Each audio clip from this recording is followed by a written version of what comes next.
What's up everybody? This is Black and White from Geek Club. Today we got 4 budget smartphones in our hands. They are Picasso from BLUBOO, Yumi Rox, BLUBOO Xfire 2, HOMTOM HT7. Since we already took the phone out play for a while, let's see what's still left inside the box. First is BLUBOO Picasso. We have a charger attached with the phone, a micro USB, 2 rear covers. This one is blue, and this one is white. Yumi Rox. Instruction book. Charger. Micro USB. BLUBOO Xfire 2. Charger. Micro USB. HOMTOM HT7. Charger. USB. What's this? Seems like something new.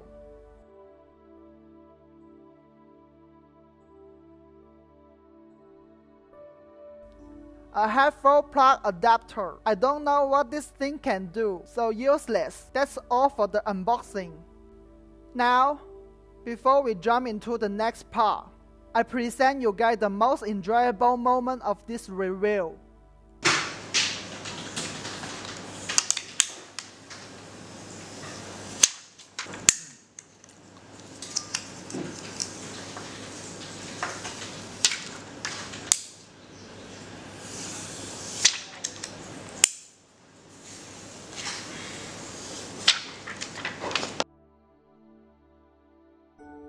This is the Picasso from BLUBOO. On the top of the phone, we have the light sensor and range sensor on the left, earphone on the middle. Next to it is the front-facing flash, and the last one is front-facing camera. Due to Picasso's 5-inch HD on-cell display, the front panel looks quite stunning, and the size of the phone doesn't grow too big to hold in one hand. With this phone, we can easily use our thumb reach the top and the bottom. And Picasso follow Google design criterion, using the virtual button rather than the physical button to control the phone, which made me use it even easier. Switch to the back side, we have a 3D on-diamond texture backing. It brings gorgeous vision fix to my eye and nice handhold feeling to my hand. On the top of it, we have a 8-megapixel rear camera. Next to it is the dual-tone flash. Turn to the right side. We can see the phone has a metal frame. And according to BLUBOO official website, this metal frame isn't just a frame. It's a metal structure go through all the phone. With the U-type suspended screen, it can reducing 70% risk of screen break. In the front side of the frame, we can find the volume key and the power button. And in the downside, we can see a gap that we can use it to take off the removable backing. Switch to the bottom. We can find the speaker and micro USB port.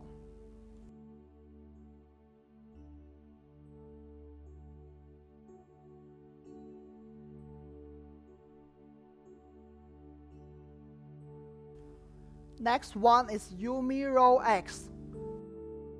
We had a front-facing flash on the top, then the earphone, the light sensor and range sensor, and 5-megapixel front camera. On the bottom is the physical button which controls the multitask, home, back, and the little hole that destroys the front panel beauty is the microphone.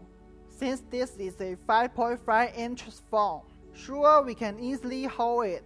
But when we truly use it, we may have to switch our hand posture from time to time.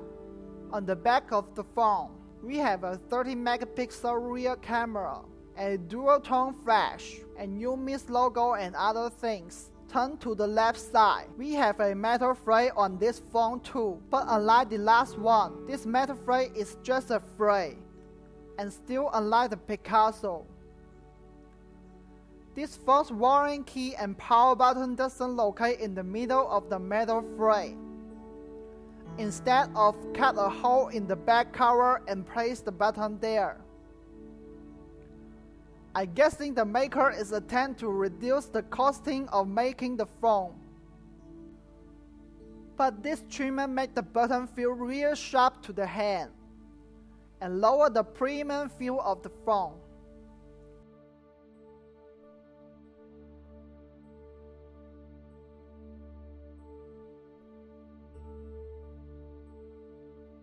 Thanks God they don't just know how to reduce the costing. Look carefully to the phone's edges. We can see the manufacturer punished the metal frame with two laser cut frames,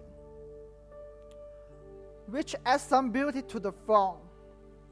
The third one is Xfire 2. It's also a phone from BLUBOO. On the top, from left to right, is earphone, sensor, 5 megapixel front-facing camera, front-facing flash. On the bottom, we have the menu button, home button, and back button. Turn to the back side. We have a 8 megapixel rear camera, a single LED flash, a fingerprint sensor. As you can see, this one is a full metal unibody. Compared to the other three, it definitely can bring you more premium feel and nicer touch feeling.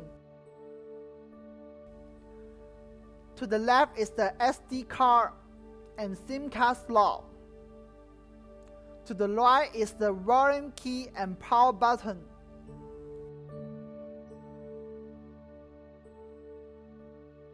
It is pretty weird that the Xfire 2 and the Picasso come from the same manufacturer, but choose to have the opposite design language. Of that, I'm not talking about plastic or metal material.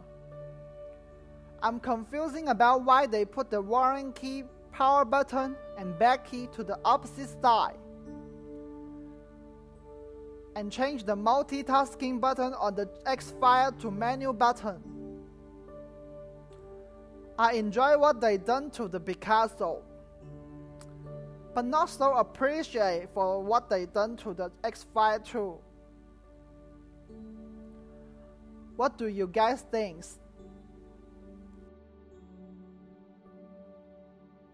The last one is the HOMTOM HT7. On the top is the earphone, sensor, 5 megapixel front camera. On the bottom is the menu button, home button, back button. On the back of the phone, we have a 8 megapixel camera, a single flash. This phone is just a plastic phone. And haven't you guys noticed?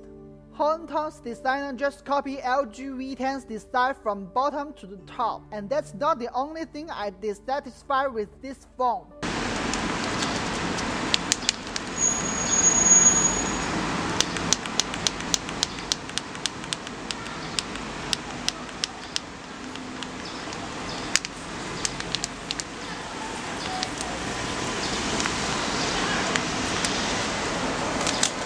I hope you guys can hear the sound loud and clear. I'm not a man look down upon plastic phone. Nokia make many great plastic phones, but a cheap, not well-made plastic phone, plus a completely copycat. I just can't objectively judge this phone.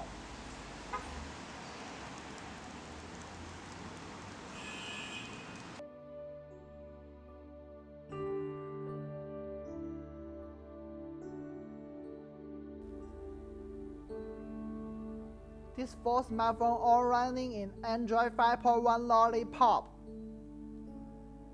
And the screen resolution is all 1280 multiplied by 720.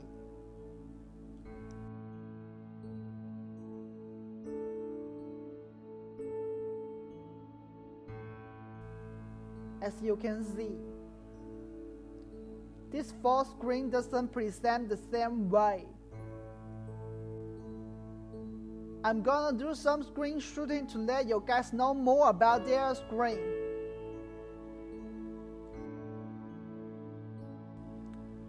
As you can see, the two little ones present natural and accurate color, and color on two bigger ones becoming too warm to look at.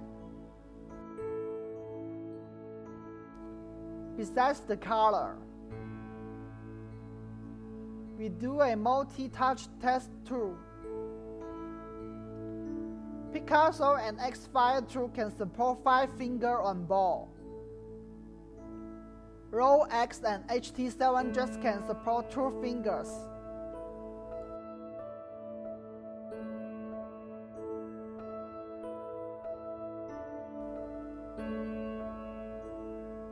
This 4 phones configuration is pretty much the same.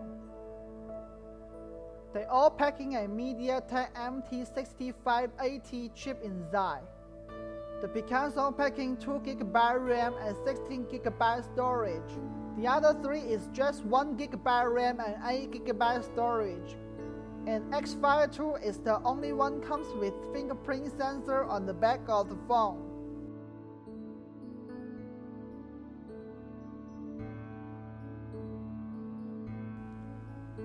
Look at the N22 benchmark. The result is similar in these 4 devices. The score on the 2 bigger one is a bit higher than the 2 small ones. I'm guessing the body size helped them perform a little better. Jumping into Android bench.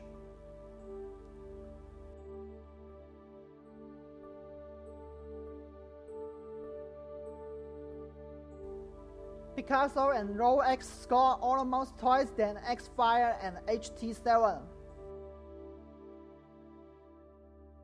We do test other bench like Geekbench and 3D Mark and so on.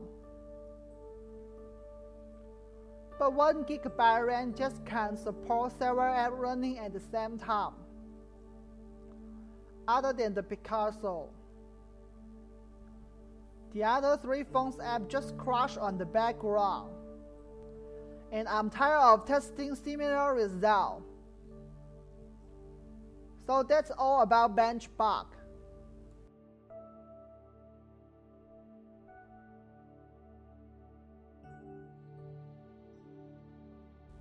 The fingerprint reader on the Xfire 2 is quick and responds. It can unlock the phone.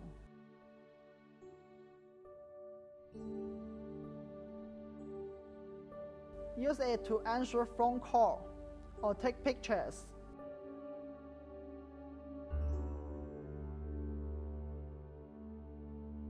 And it can lock some specific app with your fingerprint.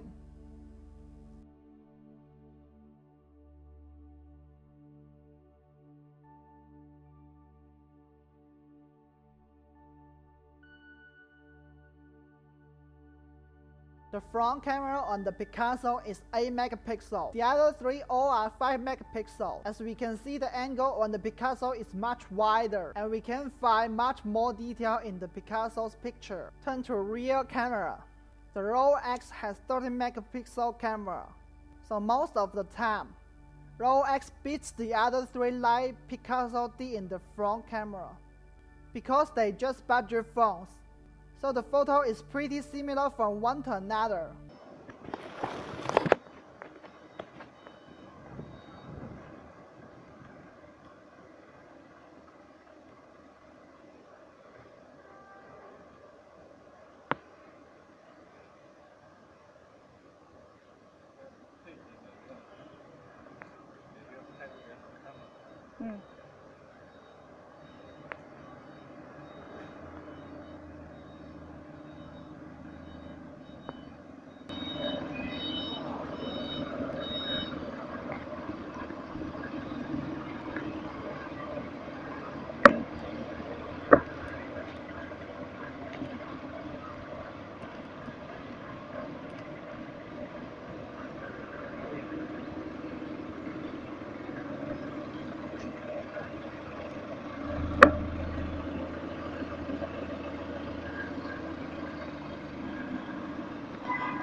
This test is testing the Wi-Fi speed on each phone.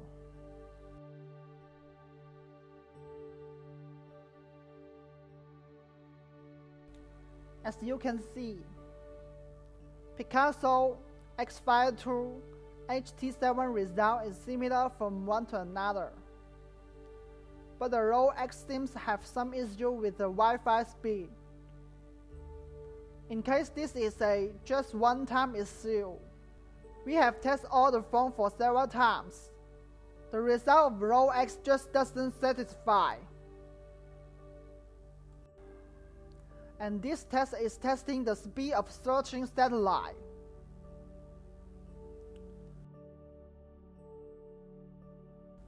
The HT7 became the first one finished the test.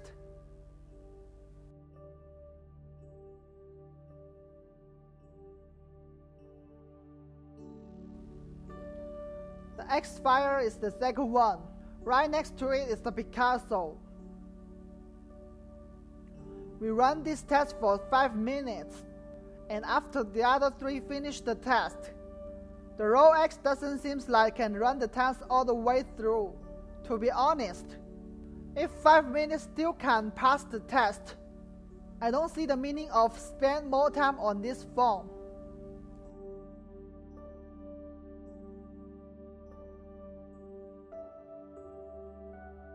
Since the configuration is similar on these 4 phones, I assume the performance will be almost the same. Yeah, pretty much the same. Let's try the web surfing.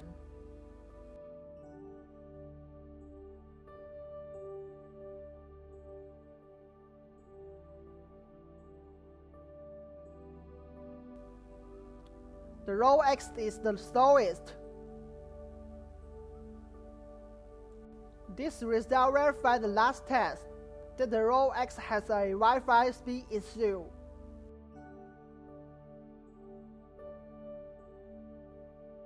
The gaming test is pretty much the same.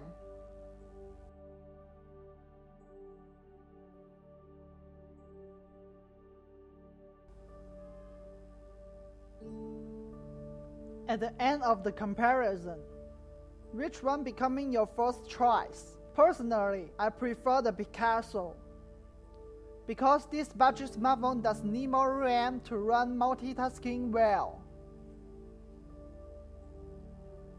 But personal thought is personal thought. It cannot represent what you guys thought. So what do you prefer? Is it this large one with a bigger screen?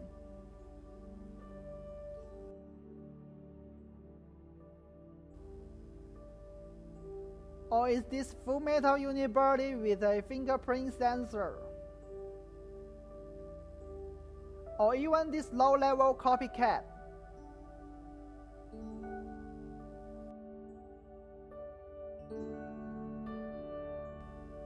Please leave your comment below. Let me know what you guys thought. At the end of the video, I will leave a configuration list of this phone. If you want to buy it, you can find the lowest price we found in the internet on the video description. Thanks for watching. See you next time.